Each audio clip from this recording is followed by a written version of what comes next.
Donc il faut reconnaître. C'est comme le péché, il faut reconnaître, arriver à reconnaître. Pas se justifier. Oui, je fais tel péché, Seigneur, mais tu sais que je ne peux pas faire autrement, puis j'ai une bonne raison, puis si je pouvais blablabla. Bon, tout ça c'est du blabla. La réalité, Dieu il te dit, mais tais-toi, t'as péché ou t'as pas péché? Dis oui ou dis non, mais raconte-moi pas ta vie. Amen. Donc, se reconnaître que tu peux avoir ça, et puis être capable de dire à Dieu, peut-être, j'arrive pas, j'essaye mais j'arrive pas. J'ai une haine, j'ai de la colère, je sais pas. Mais Seigneur, je te donne l'autorisation de me guérir. Je veux lâcher prise de ça. Mais tu peux être pendant des années dans un niveau où tu peux dire non, je n'arrive pas, je ne veux pas, je ne peux pas. Quelqu'un il t'a peut-être battu, quelqu'un il a tué quelqu'un que tu connais. Il faut que tu arrives à lâcher prise et à pardonner. Amen. On a jusqu'à quelle heure? On a jusqu'à quelle heure?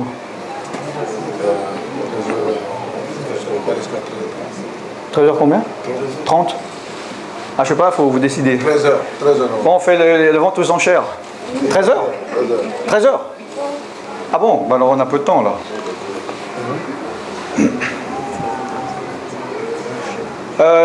Il y a quelques livres que j'ai amenés. Enfin, c'est 2 livres. Hein. J'ai plusieurs livres sur mon site centre-partage.com. J'en ai une dizaine. Ça m'arrangerait si vous les achetez. Comme ça m'évitera de les ramener. Il faut voir qui? Toi? Lève-toi, va. Le petit là-bas. Vous voyez, il faut aller vers lui pour acheter. Ce sont des livres de prières, dont les prières que nous avons fait hier, de confession de la parole de Dieu. Et s'il n'y en a plus, vous pouvez les commander sur mon site centre-partage.com. Amen. C'est des prières très puissantes de confession de la parole de Dieu pour le combat spirituel. Amen. Bon, est-ce que par rapport à la délivrance, par rapport au combat spirituel, par rapport à quoi que ce soit, je vais laisser, si vous avez des questions particulières, pour que je ne dise pas des choses que vous savez déjà ou qui ne vous intéressent pas, mais répondre à des questions que vous avez envie de connaître. Alors, si vous avez des questions, il faut poser les questions. Si c'est quelque chose d'intime, vous ne voulez pas dire j'ai tel problème, vous dites mon voisin a tel problème. Comme ça, on ne sait pas que c'est vous. Enfin bon, maintenant c'est fini, c'est fichu. Trouvez une autre astuce, je suis sûr que vous êtes malin. Donc s'il y a des questions que je peux répondre, allez-y, par rapport au combat, à la délivrance, à la guérison, ce que vous voulez. J'ai pas les réponses à tout, mais si j'ai pas les réponses, je vous dirai, il n'y a pas de problème.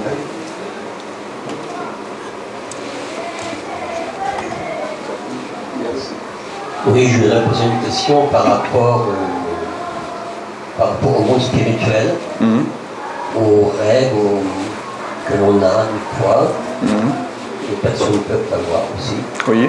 Concernant les naves de nuit, femmes de nuit, nourriture, etc. Table de nuit? Quoi? Nuit? Femme de nuit? Femme de nuit. D'accord. Ok. Bon, ça vous intéresse? Alors, il y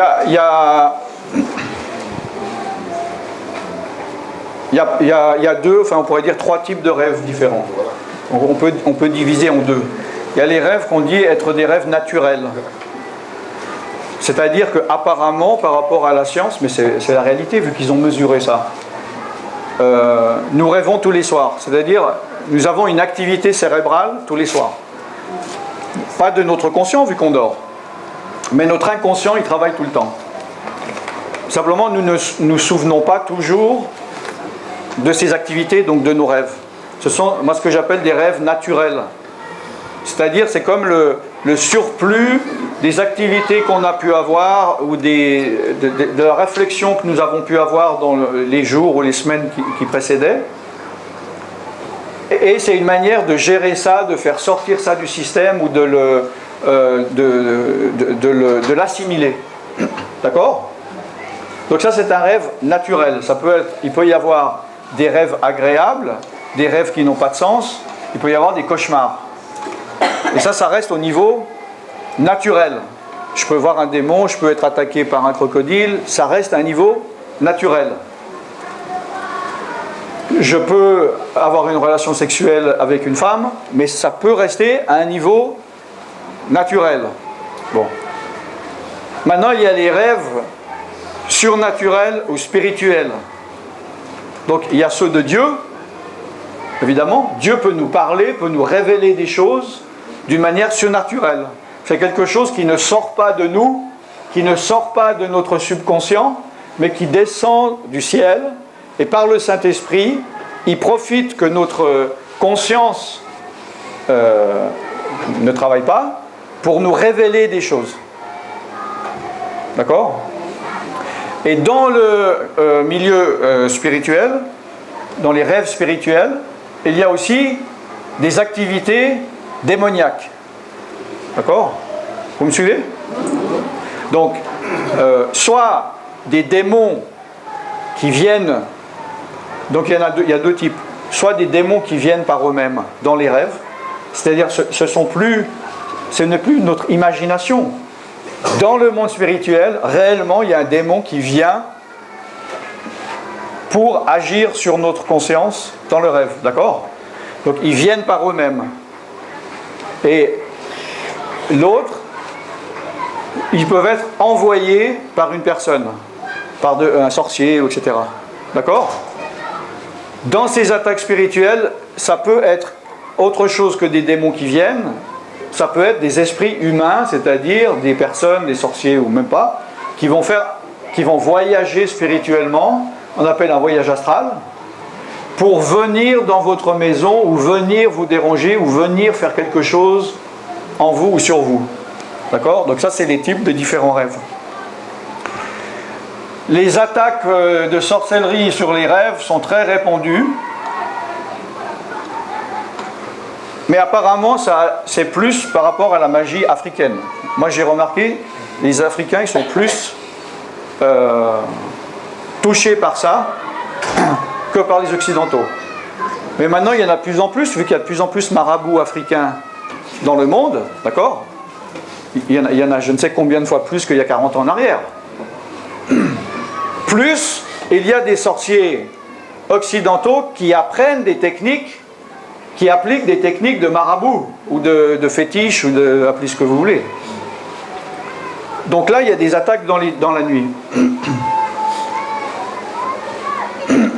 Maintenant, dans ces rêves spirituels, c'est une réalité spirituelle, c'est-à-dire c'est pas un rêve. C'est pas quelque chose qui n'existe pas, qui n'a pas de conséquences. Vous comprenez ce que je veux dire ? C'est quelque chose que, s'il se passe quelque chose dans le monde spirituel, ça s'est passé comme si c'était en journée. C'est pour ça que, quand il y a quelqu'un vous avez l'impression dans les rêves, que ce soit une fois ou récurrent, tous les jours, une fois par semaine, une fois par année, quelqu'un qui vient vers vous, qui vous dit « suis-moi dans ma maison, suis-moi dans les bois, danse avec moi, mange avec moi, fais ceci, fais cela », il ne faut jamais accepter. Parce que c'est la première phase où l'esprit, le démon, va essayer de faire une connexion avec vous. D'accord ? Alors évidemment, comme tout péché, c'est agréable au début. Il ne va pas vous faire manger du vomi. Qui dirait oui ? Donc ça va être une chose en plus que vous aimez. Regarde, c'est ce que tu aimes bien. Et si on est naïf dans le rêve, ah oui c'est bon, je vais manger. Et là, le démon il rentre en vous, dans le rêve. Mais le matin vous vous réveillez, le démon il est en vous. Donc c'est pour ça que je dis c'est réel. C'est pas abstrait.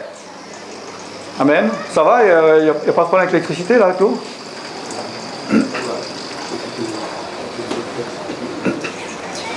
C'est l'esprit des eaux qui s'énerve. C'est normal, il part en courant.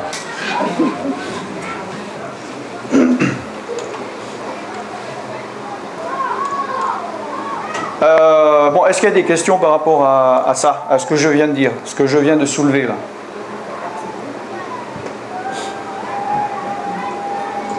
Si vous n'avez pas de questions, ça veut dire soit ça ne vous intéresse pas, ou vous savez déjà tout, donc justement je ne veux pas prendre du temps pour aller plus loin. Puis on change de sujet. Il n'y a pas de questions par rapport aux rêves, vous n'êtes pas attaqué dans les rêves, tout va bien, vous dormez bien ? Bon. Oui ? si j'ai bien compris, c'est-à-dire qu'on est inconscient lorsque on accepte de manger à la table de ces personnes, de les suivre. On est, ok. La journée, là, donc on a un conscient et un inconscient, notre personnalité. C'est obligatoire parce que le conscient, nous ne pourrions pas gérer tout ce que nous avons à gérer.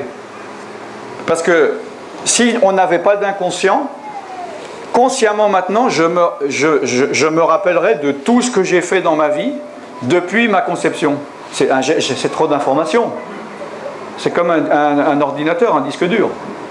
Donc, évidemment que Dieu a créé un subconscient où les choses sont assimilées, on les garde, ils sont compressés, et d'une manière consciente, nous oublions les choses qui sont plus utiles. D'accord ? Mais toutes ces choses sont réelles. Il n'y a rien on n'a rien oublié. Nous n'oublierions rien, puisque le jour du jugement, tout sera dévoilé. Il n'y a pas une seule chose qu'on a dit, pensé, ressenti, fait ou pas fait, qui ne sera pas mis en lumière.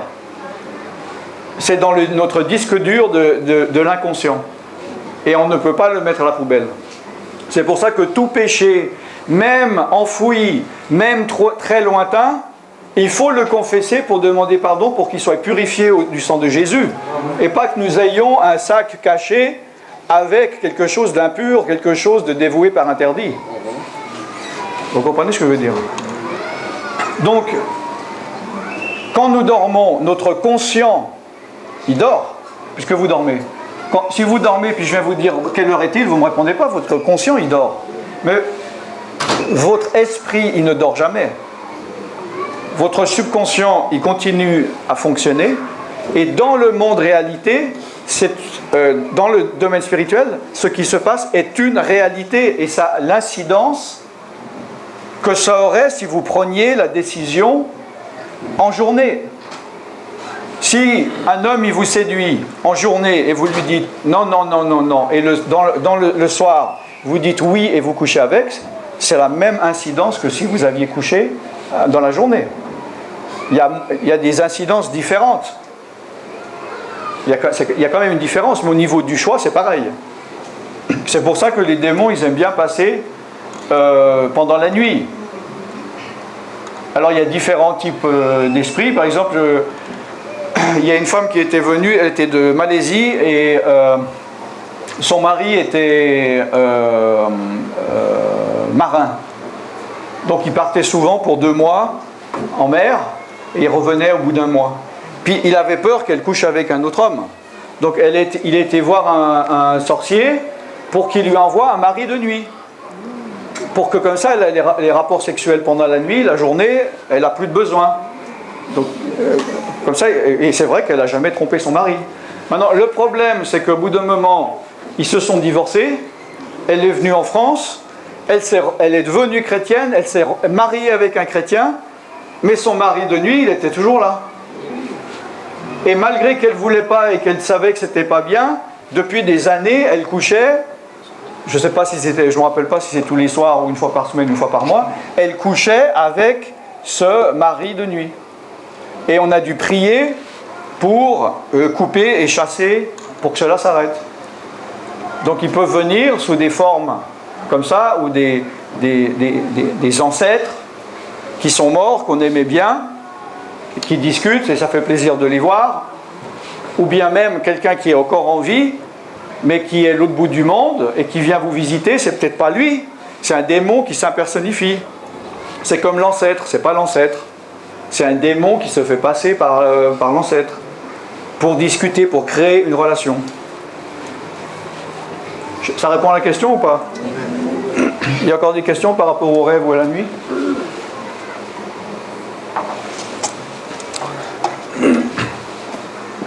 Oh, oui ? Je voulais savoir, les personnes qui sont acceptées Jésus, qu'on suit dans l'église, Ouais. sont toujours victimes d'une certaine captivité, qui est toujours en captivité, dans les nuits. Qui combattent les esprits. Oui. Oui. Ils ont renoncé même. Oui. Ils ont renoncé penser aux esprits et tout. Oui. Mais ça continue, Oui. elle continue d'être victime Oui. de visitations des esprits. Oui. Donc, je voudrais savoir comment procéder pour mettre fin à cela. Bon alors, voilà. Donc oui, la question c'est un chrétien qui a toujours des attaques la nuit, comment s'en débarrasser? Mais déjà justement, il y a la question de beaucoup de chrétiens, comment cela est possible? Si je suis chrétien né de nouveau, baptisé du Saint-Esprit, que je marche avec Dieu, comment se fait-il que les démons ont encore un droit? Mais les démons, ils résistent. D'accord? Ils doivent partir, mais nous devons les combattre. Parce que nous sommes en guerre. D'accord?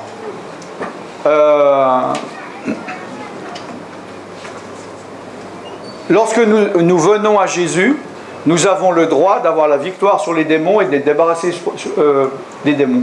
Les démons le savent, mais ce n'est pas pour ça qu'ils vont dire « Ah, il est devenu chrétien, partons d'ici ». Non, il est là et il se dit « Je vais tout faire pour rester ». Ils résistent. Les démons ont résisté même à Jésus, vous savez ou pas? Ils ont résisté? Ah bon? Quel exemple? Dites-moi. Montrez-moi votre science là. Qui c'est qui a fait un... Alors donnez-moi... Non mais à moi, pas à votre voisin. Dites-moi. Des courageux qui ont fait 1-1. Oui.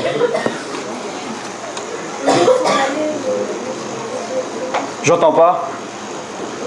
Faudrait peut-être ouvrir le micro là-bas. Tu peux ouvrir le micro vert, s'il te plaît?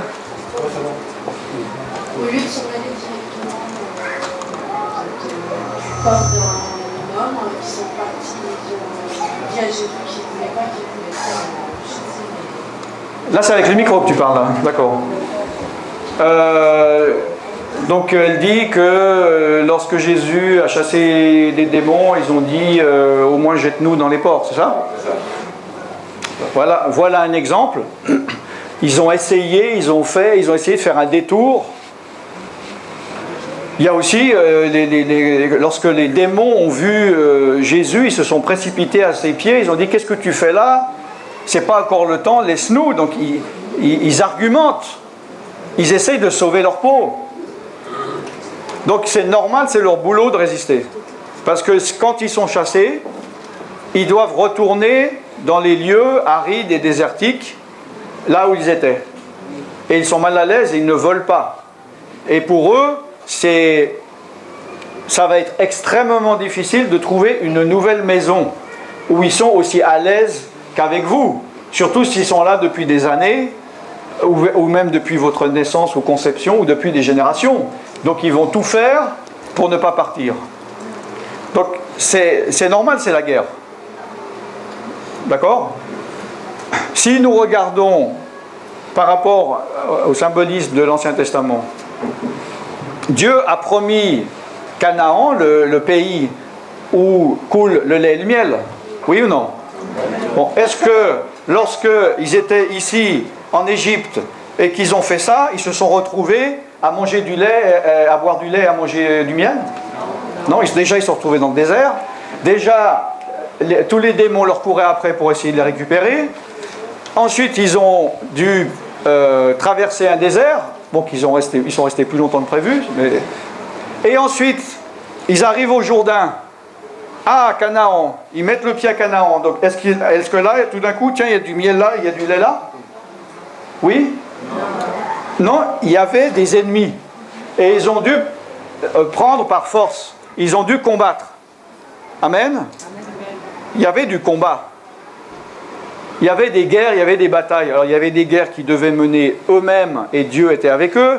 Il y a des batailles que c'est Dieu qui a menées pour eux, mais il y a eu des batailles. Ils ont dû prendre possession de leur héritage. Et le chrétien, c'est pareil. Maintenant, les démons, ils vous disent le contraire. Ils vous mettent l'incrédulité. Il y en a, et même ici maintenant, des démons qui disent à des personnes, non, non, non. Et là, ils commencent, ils n'aiment pas là, ce que je dis. Ils disent, non, non, non, un chrétien, il est libéré, c'est pas vrai, n'écoute pas ça. Je t'aime bien, moi je connais la vérité. Tu es libéré déjà, ne te fais pas libérer. C'est pas possible. Ça, c'est les doctrines de démons. Les démons disent que les démons ne sont plus là. Le diable, il te dit que le diable, il n'existe plus. Ça, c'est les doctrines de démons qui peuvent passer par des esprits religieux, vu qu'il y a des doctrines chrétiennes qui prêchent ça. Oui? Donc, il y a un combat à mener. Alors, dans le cadre des attaques de rêve, c'est un combat à mener. Et tout comme la journée, il faut prier le matin pour remettre sa journée et prendre autorité sur la journée, évidemment que la nuit, avant de dormir, il faut prendre autorité avant de dormir. C'est pas, Seigneur, je te remets cette nuit, amen, alléluia, et je m'endors. Ça, c'est pas du combat, ça.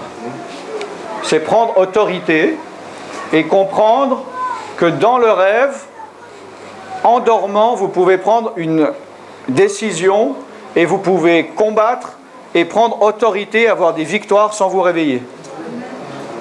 Alors, il y en a qui comprennent vite et il y en a qui comprennent lentement. Il y a des personnes, j'ai dit une fois, il m'a appelé au téléphone, la personne, j'ai ceci, j'ai un démon, je lui ai dit, cette nuit, quand tu auras la même chose, dans le rêve, tu dis au nom de Jésus sors, elle l'a fait, il est sorti, il n'est plus jamais revenu. Et il y en a qui ne comprennent pas le concept et qui disent, oui mais j'arrive pas, comment c'est possible quand je dors? Bon ok, si tu ne veux pas comprendre, ça c'est ton problème. Mais je te dis que dans le monde spirituel, tu n'as pas besoin de te réveiller et il faut que tu sois éveillé spirituellement pour combattre. Ça t'est jamais arrivé la nuit de combattre spirituellement? Sans se réveiller? J'étais une fois en Irlande. C'était un séminaire d'une semaine. Toute la nuit, il y a des démons, ils m'ont attaqué et j'ai combattu. Et tout d'un coup, c'est l'heure du réveil. Et parce que je me suis réveillé, le démon est parti. La victoire, c'était que je n'ai pas renoncé de toute la nuit à résister au démon. Vous comprenez ce que je veux dire? Comme Jacob qui a combattu l'ange jusqu'au matin, et au matin, il a dit, oh maintenant, il faut que je parte. Il a dit, non, toi, bouge pas. Bon.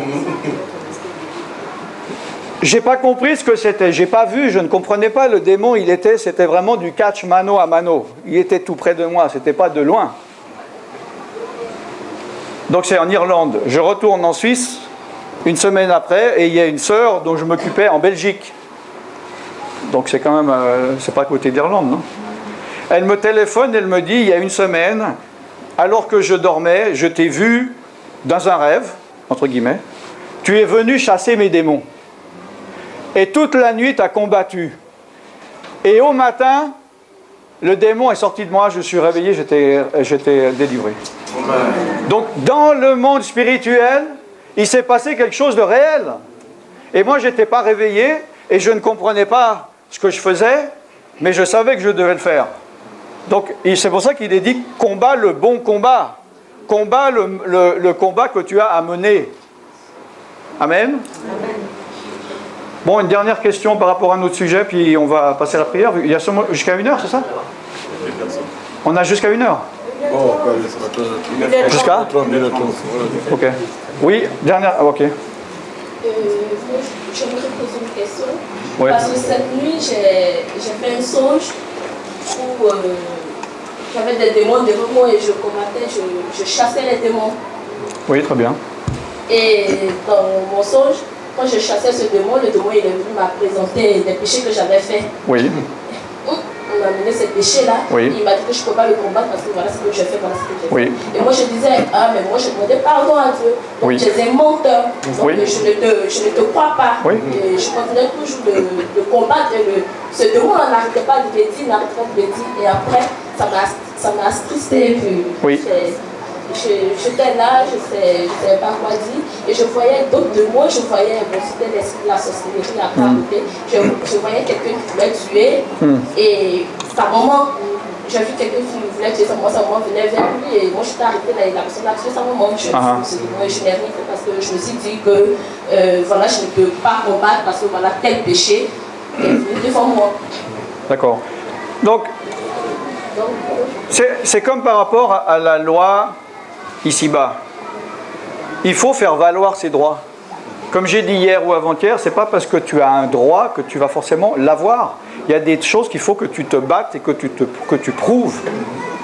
Si tu perds tous tes papiers, tu es en France, disons que tu as un passeport français, et que tu perds tout, tu ne peux pas aller dire au juge « Non, non, mais je suis français, posez-moi n'importe quelle question, je connais tout de la France, je vous dis où je suis né. » Non, il dit « Papier. » Il faut que prouver. Donc malgré que tu es français, tu es obligé d'aller faire valoir tes droits. Et le diable, c'est son travail. Lui, il fait aller-retour. Il doit avoir pas mal de points sur sa compagnie. Parce que il vient nous voir un péché, il va devant Dieu, et il a fait ça. Donc là, il n'a pas besoin d'inventer des péchés, on peut chasser. Ça peut être vrai. Il a fait ça, il a péché. Alors évidemment, si nous le continuons, nous ne nous en sommes pas détournés, il n'a pas été lavé par le sang de Jésus, Dieu il dit, oui en effet je ne peux rien faire. Mais le diable peut venir avec des vieux dossiers résolus, ça veut dire justement confesser, demander pardon, détourner. Et là Jésus, notre avocat, non ça date, c'est fini ça. Il n'existe plus ce papier, il n'existe plus, ce péché est couvert du sang, de mon sang. Amen. Amen. Donc il faut faire valoir ses droits en effet, parce que si tu as péché hier ou il y a une année, que tu as demandé pardon, que tu es pardonné, que tu t'es détourné, donc tu étais purifié et lavé de toute iniquité, et que le diable dit regarde ce que tu as fait hier, ou regarde ce que tu as fait il y a une année, et que toi tu dis ah oui, et tu vas rentrer dans la culpabilité, et le diable va t'avoir malgré que tu ne devrais pas être comme ça. Non. Tu comprends ce que je veux dire? Donc, tu peux avoir un droit, mais tu n'en profites pas parce que pour une raison X ou Y, tu ne sais pas faire valoir tes droits. Vous comprenez ce que je veux dire? Il y a des lois, par exemple, en France, on ne peut pas accuser quelqu'un sans preuve. Je ne peux pas aller dire cette sœur, elle a tué son voisin. Il dit, ah oui, quel genre de preuve vous avez là? Mais il y a des pays où c'est le contraire. On peut dire n'importe quoi sur n'importe qui, après la personne doit prouver qu'elle est innocente. Elle est considérée comme coupable jusqu'à qu'elle prouve qu'elle est innocente. En France, c'est le contraire. On est considéré comme innocent jusqu'à qu'on soit prouvé coupable. Vous comprenez? Donc le diable, il agit des deux manières. Il peut te dire tu es coupable. Mais même si tu es innocent, tu dis ah bon, tu iras en prison. Il faut que tu prouves ton innocence. Et là, tu dois faire valoir et tu dis non. 1 Jean 9, il est fidèle et juste pour pardonner nos péchés et nous purifier de toute iniquité. Si nous confessons nos péchés. Amen. Donc c'est pour ça qu'il faut résister au diable. Le diable, c'est un fourbe. C'est un brigand. Si il est obligé de se soumettre à la loi, mais si toi tu ne connais pas la loi, il va profiter de ton ignorance et il va passer au travers, c'est un fourbe, c'est un serpent. Mais si toi tu dis non, ça c'est la loi, il se retire. Il ne peut rien faire. Jésus a répondu par la loi, bon là, 3 fois, j'ai plus rien, je pars et je l'attends au coin de la rue. Oui? Amen.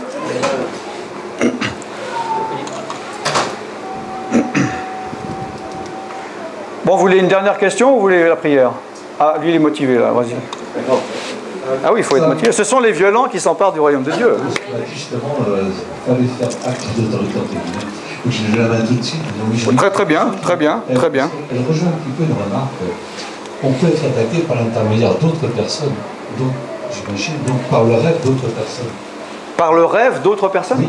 Alors là, je ne comprends pas. Là. Oui. C'est-à-dire que, est-ce qu'on peut être attaqué? Je pense que ça peut être sur quelqu'un d'entourage pour ça contre nous. Donc votre voisin, il fait un rêve, par exemple, puis ça vous attaque vous? Par exemple, je ne comprends pas. Est-ce que le démon peut intervenir sur une autre personne pour cette personne se retourne contre nous, par exemple? Dans le rêve? Ah oui. Donnez-moi, quelqu'un qui comprend? Expliquez-moi, je ne comprends pas. C'est peut-être travailler sur l'image, travailler sur la haine. Dans le rêve?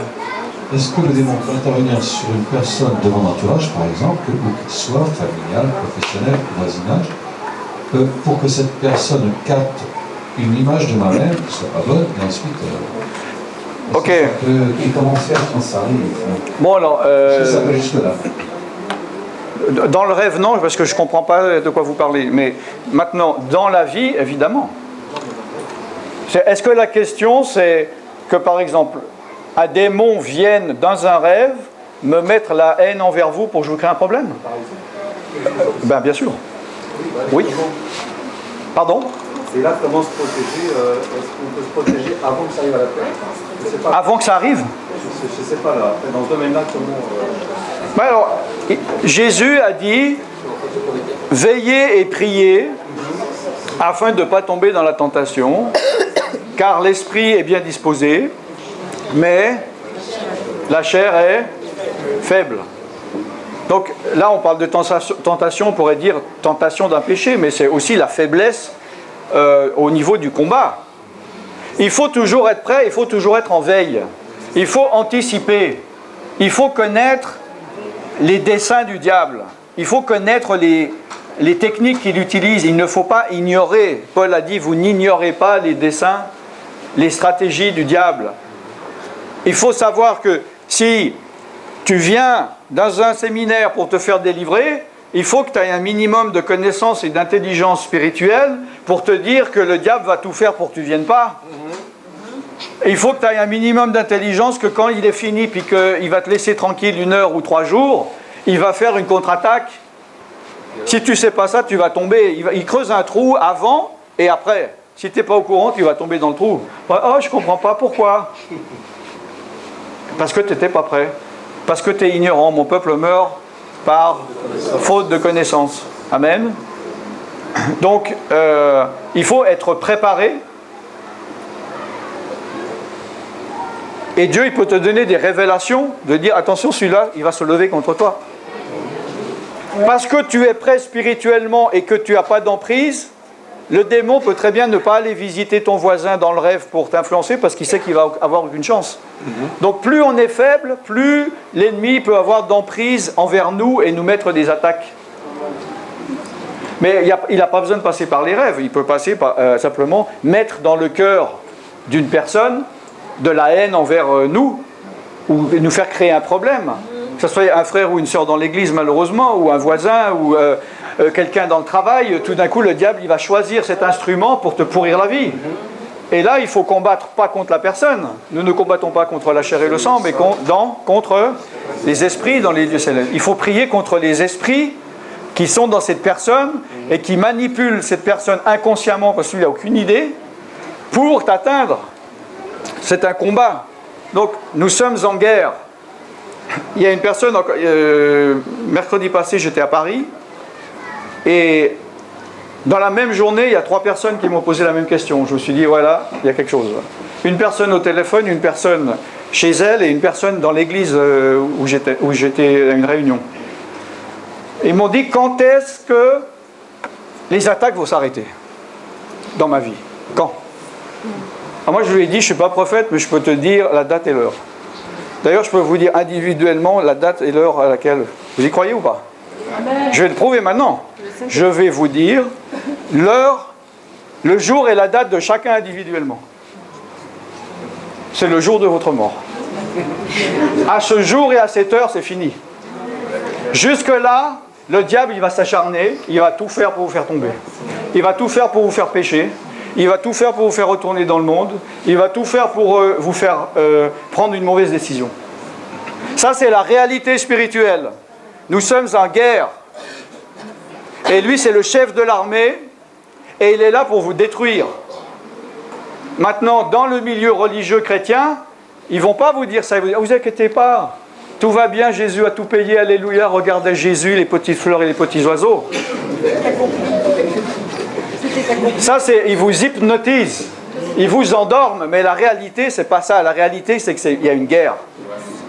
Alors, à moins qu'on aime la guerre, personne n'aime la guerre. Tout le monde aimerait être en paix. Moi, je préférais vous dire, ne vous inquiétez pas, le diable, il est déjà lié, mais il ne l'est pas encore. Il rôde comme un lion rugissant, cherchant qui il va dévorer. Ou on pourrait dire qui va se laisser dévorer. Parce qu'il cherche évidemment la gazelle ou la brebis la plus faible. Amen. Il n'est pas encore lié, au contraire, il est de plus en plus en colère parce qu'il sait que le temps se raccourcit. Il sera lié 1000 ans pour le millénium, vous savez ou pas? Pas maintenant, il n'est pas lié là, il est complètement délié. Ensuite, après le millénium, il sera délié pour un peu de temps. Vous savez ou pas? Ceux qui ne savent pas, comme ça vous le savez.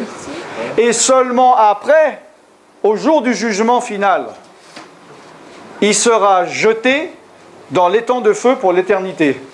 Et là, si tu es chrétien, tu n'en entendras plus parler. Si tu n'es pas chrétien, tu seras avec lui pendant l'éternité. Hein. C'est une mauvaise nouvelle. Donc, tu as intérêt à te mettre en ordre rapidement parce que l'éternité, c'est long. Et il n'y a aucune possibilité de changer ta destinée une fois que tu es mort. Donc, ne joue pas avec ça. Mets-toi en ordre. Pourquoi pas aujourd'hui? Qu'est-ce que tu en sais quand tu vas mourir? Tu peux dire, oh mais ça fait 20 ans que j'existe, pourquoi je mourrais aujourd'hui? Ben pourquoi pas? Tu n'es pas maître de ton propre souffle. Avant de t'inquiéter de ta santé ou de ta délivrance, inquiète-toi pour ton âme. Amen. À quoi ça sert de passer ton éternité dans les temps de feu avec le diable guéri et délivré? C'est la chose la prioritaire, amen. Amen. Nous allons prier pour la délivrance. Amen. Donc, nous allons nous lever. J'aimerais vous apprendre un nouveau chant qui est en fait un ancien. Amen. Amen. Vous m'entendez? La parole de Dieu dit, je ferai toutes choses nouvelles. Amen. Il renouvelle les choses. Nous allons prendre quelque chose d'ancien que vous connaissez, nous allons le renouveler. Vous savez, l'être humain, il a une tendance à aimer les habitudes et à aimer la religiosité. Mais il faut se laisser renouveler. Amen. Donc, nous allons chanter Jéhovah est son nom. Jéhovah est son nom, oui. Mais on ne va pas dire Jéhovah. Je suis désolé de bousculer les esprits religieux. Hein. On va dire Yeshua. Parce que Yeshua, c'est Jésus en hébreu. Yeshua, c'est Sauveur. Et le nom de Dieu, c'est pas le nom au-dessus de tous les noms, c'est pas Jéhovah. C'est Yeshua. Parce que Dieu lui-même a mis le nom de Yeshua au-dessus de tous les noms. Ça veut dire que le nom de Yeshua, il est plus haut que le nom de Yahvé. Il est plus haut que le nom de Elohim. Il est plus haut que le nom de El Shaddai. Il est plus haut que le nom d'Adonai, etc., etc. C'est le nom au-dessus de tous les noms. Vous comprenez ce que je veux dire? Donc, Jéhovah et son nom, c'est de la vieille histoire. C'est un vieux pantalon. Et on ne coupe pas une nouvelle pièce sur un vieux pantalon. On jette l'ancien pantalon et on met un nouveau pantalon. Amen. C'est Yeshua le nom que les démons détestent. C'est au nom de Yeshua qu'on chasse les démons et ce n'est pas au nom de Jéhovah. C'est au nom de Yeshua qu'on guérit les malades et non pas au nom de Jéhovah. En plus, on ne sait même pas comment ça se prononce. Donc de toute façon, on ne sait pas comment le dire. Il y a 17 manières différentes de prononcer ce nom. Bon, je ne vais pas rentrer là-dedans, mais... Amen. Donc ne soyez pas troublés, c'est très simple. Au lieu de dire Jéhovah, vous dites Yeshua. Amen.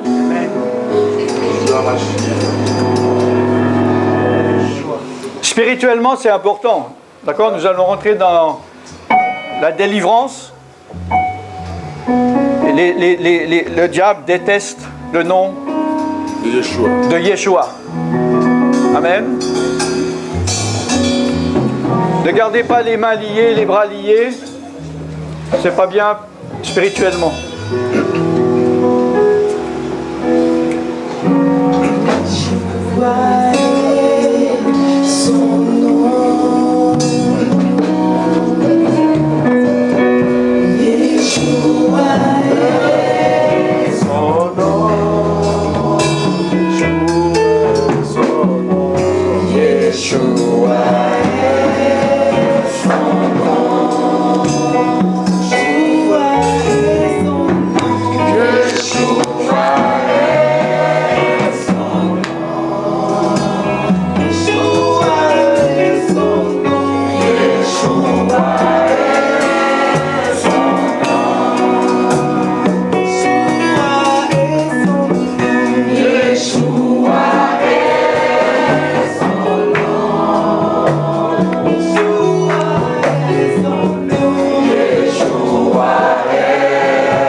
Alléluia, vous m'entendez? Vous m'entendez? Pas trop, non? Vous m'entendez? Il faut mettre ma voix assez forte pour que tout le monde puisse m'entendre. On va prier pour ce frère. Qu'est-ce qu'il a? Qui c'est qui est venu avec? Qui c'est qui le connaît? Qui c'est qui est responsable? Oh, viens. Qu'est-ce qu'il a? Il a un point de vue au fait. Ouais, mais ça, c'est pas de la vue. Qu'est-ce qu'il a? Non, bah, il a une mobilité réduite. À cause de quoi? Il a eu un AVC? Il a eu... Oui, c'est ça, un AVC. Quoi d'autre? Dis-moi sa condition. Il a un point de vue, une mobilité réduite et c'est tout. Hein. Depuis combien de temps? Depuis 7 ans en fait. Qu'est-ce qui s'est passé il y a 7 ans? Il était en P1 avant et puis après. Qu'est-ce qui s'est passé il y a 7 ans? Il a 7 ans. Quel changement il y a eu dans sa vie il y a 7 ans? Est-ce qu'il y a eu un divorce? Est-ce qu'il y a eu un décès? Non, Est-ce qu'il a pas... déménagé? Est-ce qu'il s'est fâché avec quelqu'un? Il ne s'est pas fâché avec quelqu'un, il ne s'est pas divorcé. Qu'est-ce qui s'est passé il y a 7 ans? Il y a forcément quelque chose qui s'est passé il y a 7 ans. Réfléchis. Personnellement, moi je ne sais pas trop. C'est qui son fils? Il s'est passé quelque chose il y a 7 ans? À ta connaissance, il n'y a rien. Non, mais je peux vous dire qu'il s'est passé quelque chose il y a 7 ans. Hein. Peut-être qu'on ne sait pas, mais c'est pas par hasard qu'il se retrouve dans cet état. Il a expliqué en fait qu'il était pasteur et il a abattu un arbre qui s'est trouvé dans l'église. Ouais. Et les personnes qui sont opposées ne voulaient pas qu'il abatte cet arbre-là. Donc elle a abattu l'arbre. Dans quel pays? En Centrafrique. Ouais. Donc elle a abattu l'arbre, sa vie a commencé à se... Il y a combien de temps? Ça fait longtemps. Plus de 15 ans, 20 ans. Ah, la vue, ça a commencé avant? Oui, avant. Il était encore en forme lorsqu'il avait commencé à avoir un problème. Donc, vous voyez, il y a toujours quelque chose, il y a toujours un élément. C'est depuis qu'il a battu, depuis qu'il a donné l'ordre qu'on abatte l'arbre que les problèmes ont commencé. Voilà. Il était pasteur. Il était pasteur. Il a quel âge maintenant? 75 ans. Il comprend ce qu'on dit? Bien sûr. Vous comprenez, mais vous ne pouvez pas parler, c'est ça? Parle. Ah, vous parlez? Et intellectuellement, tout fonctionne bien? Oui. Ça s'est pas ralenti? Il a un trou de mémoire, il a un peu de ralenti. Ouais. Vous comprenez tout ce que vous... Bon, il y a l'âge, évidemment, on ralentit. Nous allons tous prier pour lui. Comme Jésus, il a dit, des fois, il faut abandonner les 99 brebis pour s'occuper d'une personne. Ben ça, c'est pas normal. C'est spirituel. C'est pas que physique. Et plus on est, mieux c'est. Ah, toi, tu peux me dire, oh, mais je connais pas le combat spirituel, j'ai déjà assez de problèmes avec mes démons, je vais pas commencer à m'occuper des autres. Tu peux délivrer tes démons en t'occupant de quelqu'un d'autre, en chassant les démons de quelqu'un d'autre. Tu as reçu l'autorité. Quelque part, c'est plus facile de chasser les démons d'un autre que de soi-même. Tu as reçu l'autorité. Si chacun ici prie avec foi et autorité, je crois qu'on peut retirer ce sort et ces démons et les faire repartir d'où ils sont venus, parce que ces démons ont été envoyés au nom de quelque chose. Mais nous, c'est à quel nom? Au nom de Jésus, le nom au-dessus de tous les noms, que nous le chassons et nous le rechassons dans les lieux de ténèbres. Amen. Et comme ça, comme nous prions collégialement ensemble, chacun peut croire, ah, c'est moi c'est à cause de mon onction et de mon autorité. Amen. On ne sait pas qui c'est qui a fait, c'est Jésus qui a fait. C'est à la gloire de Jésus. Amen. Donc, ne dis pas des phrases au nom de Jésus, je te chasse, puis tu penses à autre chose. Fais-le avec autorité. Est-ce que tu sais, si quelqu'un il vient chez toi devant ta porte et qui veut rentrer chez toi te violer, est-ce que tu vas dire non, je ne veux pas que vous me voliez, vous devez sortir de chez moi au nom de Jésus. Non. Ou vous savez un peu vous énerver et vous savez le prendre et vous protéger. Eh bien, c'est ça que je demande aujourd'hui. Il y a des démons et nous pouvons les déloger au nom de Jésus-Christ. Amen. Vous êtes d'accord? Vous êtes d'accord? Vous êtes d'accord? Amen. Vous voulez qu'on chasse les démons? Amen. Alléluia. Amen. On y va, go. Au nom de Jésus-Christ de Nazareth, dans le nom puissant de Jésus, démon, tu dois partir. C'est quoi son nom? C'est le nom puissant de Jésus. Son nom? Ce nom qui est au-dessus de tout nom. Ce nom qui est au-dessus de toute autorité. Sors au nom de Jésus. Tu sors de ce frère de Yang Goufi au nom de Jésus-Christ de Nazareth. Tout démon qui a été chassé. Sors au nom de Jésus-Christ. Sors. Démon enraciné depuis 15 ans, depuis 7 ans. Tu sors au nom de Jésus. Sors. Sors au nom de Jésus.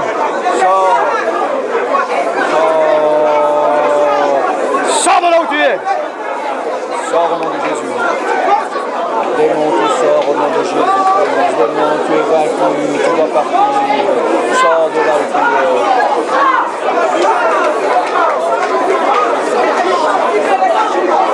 Démon, au nom de Jésus, sors de là. Démon de sorcellerie, repars. Repars, démon. Repars, démon, ressors, tu es chassé. Sors de son corps, sors de son âme, sors de son esprit. Sors. Sors.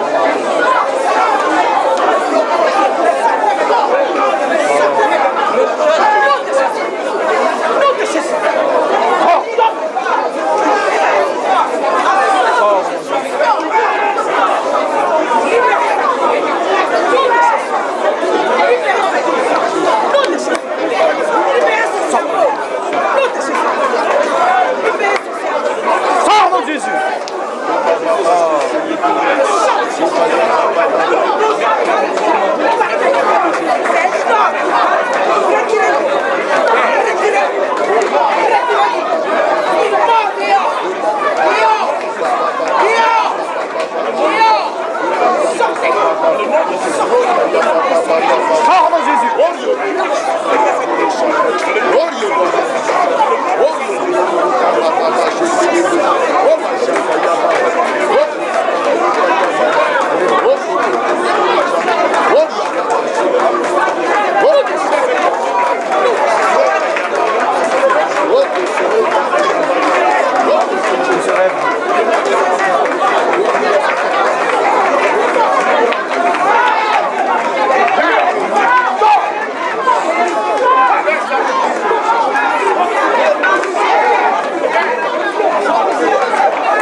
Sors, mon Jésus.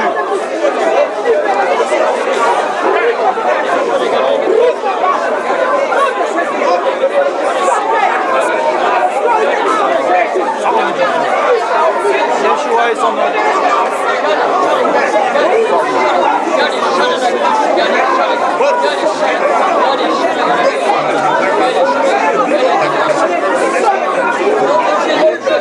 Je détruis celui qui a besoin de paix, tout ça qui me sort de lui.